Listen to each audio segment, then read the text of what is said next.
great pleasure to be here with my good friend Roberta Metsola. I just heard that you were in a panel about the United States. We are going to bring you something much more simple, the European Union. So Roberta Metsola, she's the President of the European Parliament. She's been a brilliant President. And so we are going to engage for 20 minutes of conversation about Europe and the European Union, and also how Europe positions itself in the wider world, including the United States. My first question to you, Roberta, is, first of all, thank you for coming. I know you have such a busy agenda now, and it's great that you could find the time in your visit to New York to have this moment. Very simple question. In terms of integration, are we going forward or backwards in Europe and European Union? Well, one word, we're definitely going forward. If I would have looked back a couple of years ago, specifically before the pandemic and then Russia's illegal invasion of Ukraine, I would have had my doubts. But today, you find a European Union that has found its feet, that has had to manage by crisis, and bring together leaders that perhaps were reluctant in the past to do more together, realize that it's better to do things at a European level than on a member state level because they had no choice. And I think now we're in a very crucial moment, still with a war raging on our continent, but looking forward, questions being asked of us, will the European Union become larger? Who will be the new members of the European Union? My answer is it's time to reform, it's time to reboot, but definitely not at the cost of us becoming less integrated, but rather more. Good. So in terms of, you said, to justify the more advanced level of integration, you've made a comment about crisis. It's very interesting. So in fact, it seems to confirm the old saying of one of our founding fathers, Jean Monnet, in the 50s, who said the European community is going to be made through crisis and their successive responses to successive crises. But also, he also made a very interesting point, is that our countries, they need that European level so that they can count to defend their interests and their values. So it reminds me of another sentence of a former Prime Minister of Belgium who said, in Europe, all countries is small. The problem is that some have not yet noticed it. And that's why, in fact, we need that dimension. And I think it's important, namely for an audience here that to a large extent is American, to understand what is the rationale for further integration of Europe, including, and you also mentioned it, external crises like the war. So do you believe that this war of Russia against Ukraine is in fact deepening the European integration? And can you give me some examples about? I would say one package after another of sanctions. Still a lot of loopholes, still a lot of things that need to be done. The fact that we've completely uncoupled from Russian gas when pre-24th of February 2022, we had some countries that were 100% dependent on Russia for gas. Three, that we now rely on each other in terms of being energy interdependent. We had energy islands. You know, you come from Portugal. We had for so long a question as to why the Iberian Peninsula is not connected in terms of a provider of energy to the rest of the continent. We have had to, if I can use this metaphor, press the pedal on further renewables. In other words, we have completely revolutionized the way how we have to stand up for each other. And, you know, I come from one of the smaller countries in the European Union, and it's not about the size of a country, but it is about an understanding that there are certain things that you cannot do alone. I don't know whether we'll have time to talk about migration crisis. This is a case in point where countries look to the European Union and say, we need solutions at a European level. And then finally also, you know, I travel a lot in neighboring countries, so with Ukraine, Moldova, Western Balkans, you see populations in those countries that look, especially their younger generation, as having no other better option than Europe. And that's a responsibility for us. And I have always believed the transformative effect of the path that a country goes through, from being a candidate country, from being on the list to enter, to becoming a member country, how much of a difference that makes, how much of an opening that gives to the younger generation. And eventually, you know, Europe is not just an economic bloc, but it's also a geopolitical security question that we're facing, especially today. So I would definitely say that the future, while the present is very difficult, but the future can only make us stronger. So yes, but if we could so focus a little bit more on the direct consequences of the war that was launched by Russia against Ukraine. So you've mentioned it was impressive the number of package of sanctions that were supported by the European Union. In fact, for that we needed unanimity, so it was possible. Secondly, also to reduce the dependence on Russian gas was amazing. In fact, on such a short period of time, countries that were some of them dependent almost 100% on Russian gas, now they're no longer dependent. And I remember middle of last year people were saying, oh, Europe will not be able to go through this winter because there is not enough reserve capacity. Germany is very dependent. In fact, Germany has been able to do that. But also now specifically in terms of defense. And you also said, Roberto, that, okay, we are now a geopolitical, so because Europe, everybody agrees that Europe is a very important economic power global. I will usually say, remembering my experience leading the Commission in G20, that in fact the three main global powers in economic terms is the United States, China, and European Union. With all respect, the others come a little bit behind, so from Japan to India to others. This is the three poles of economic power in the world: European Union, United States, and China in trade and so on. But geopolitically, is this war in Ukraine making something to happen in the more diplomatic and specific on defense dimension? You know, we used to talk a lot about strategic autonomy before the invasion, with, I would say, 27 countries, 27 different interpretations of what strategic autonomy meant. And that's quite normal in the European Union in terms of interpretation of what we would call, you know, the same phrase everywhere. But if there's one thing that we've learned, and it took a while, but I think we've managed, is that we have to work with allies.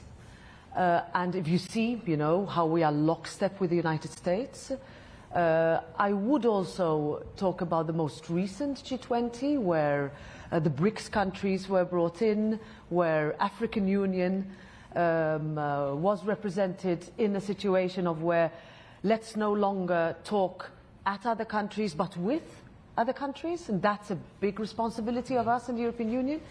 But it's also a question of us being closest to the war has made us lead in terms of understanding that we need to spend more on defense, understanding that we need more domestic arms production. How self-sufficient are we? We talk about a defense union, for example, which would complement and not compete with NATO. Some countries are not NATO members. We have to talk also about the fact that only 7 out of 31 NATO countries spend up to the 2% defense requirement, with governments having had no choice but to say we are committed because we have no choice.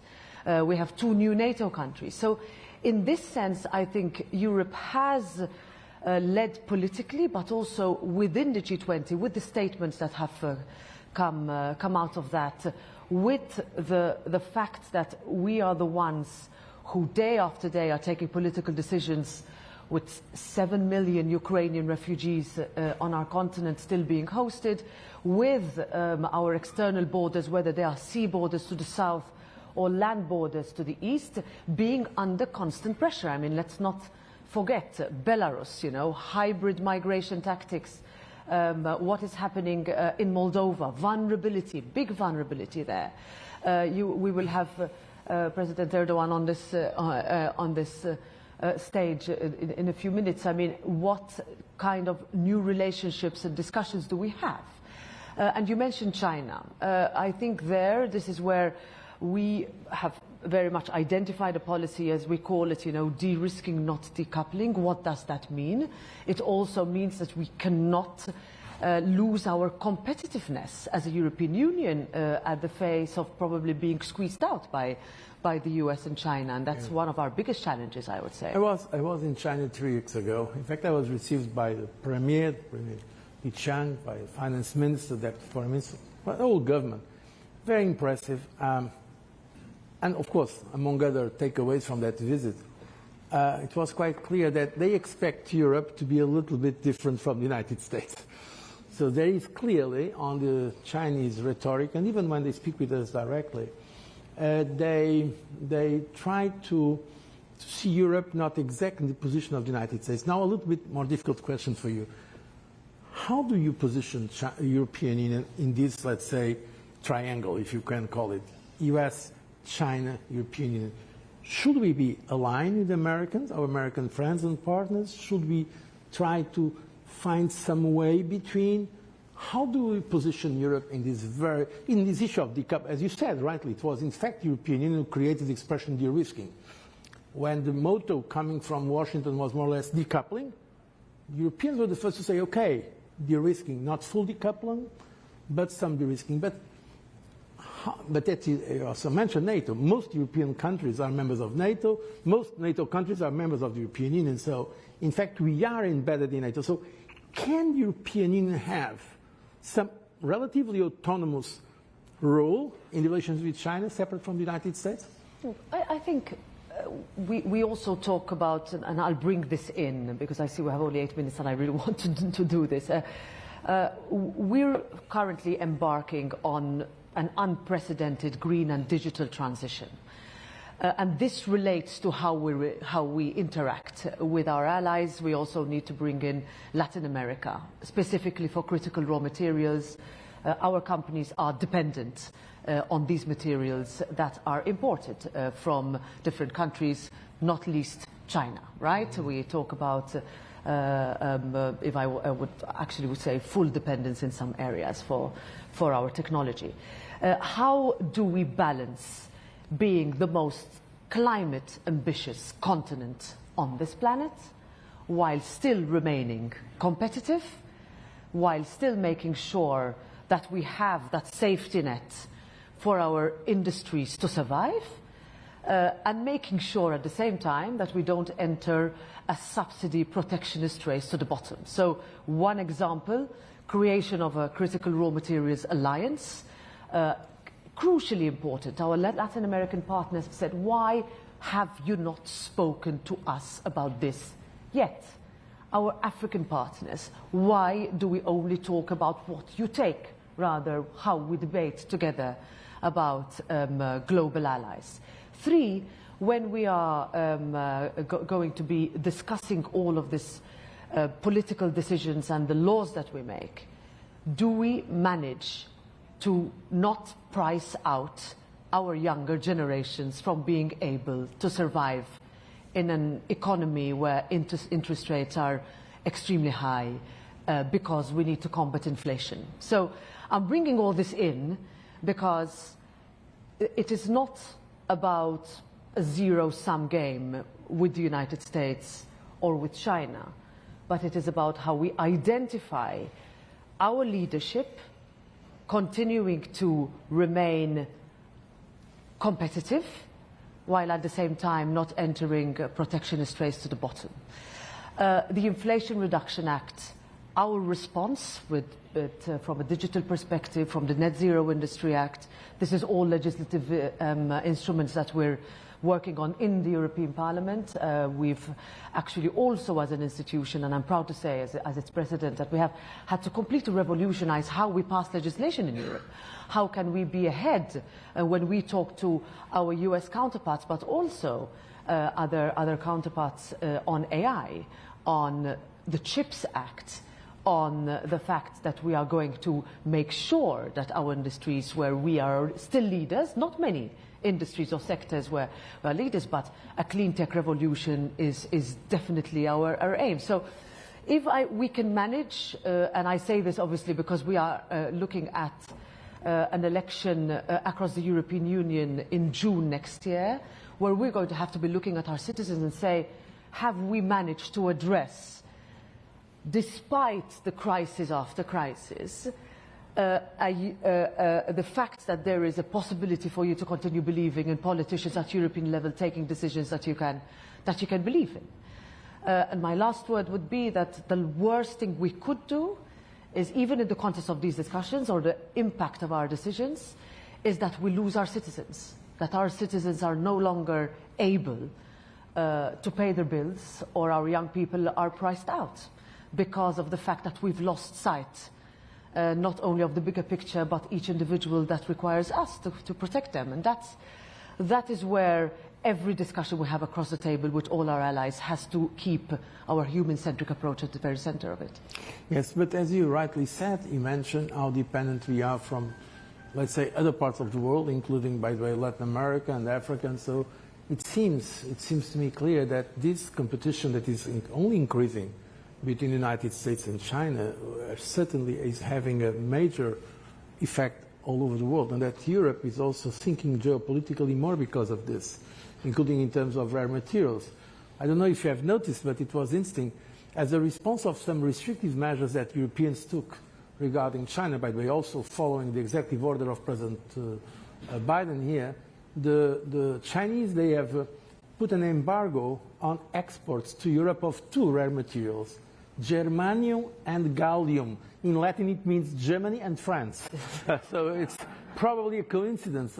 I asked them about that when I was there now, and of course they smiled. Why did they choose those materials? Anyhow, so this is in fact a world where we are seeing the over-politicization of everything, including the supply chains. Everything is now under review. And of course Europe, 27 countries, sometimes it takes more time to take these decisions, but at least that's my personal opinion after leading the European Commission for 10 years. It's incremental, it's fragmented, it's step by step, sometimes small steps, but sometimes bigger steps, like the ones you've mentioned. So the pandemic has made Europe do things that before was unthinkable, like, for instance, the common debt that now we have, the Next Generation EU, with 800 billion European euros.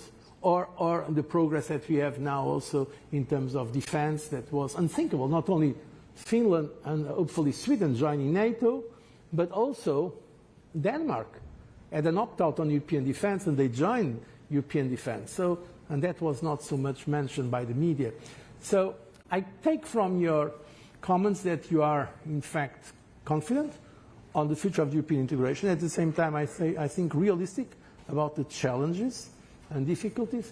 And I was trying to resist, but I cannot resist, to conclude a more political thing. Because the previous panel, it was about who is going to win the elections in the US, Biden or Trump or someone else. But those were the names mentioned. Now, I'm not going to ask you for names or the possible consequence of a victory of Trump in Europe. I'm not going to put that question.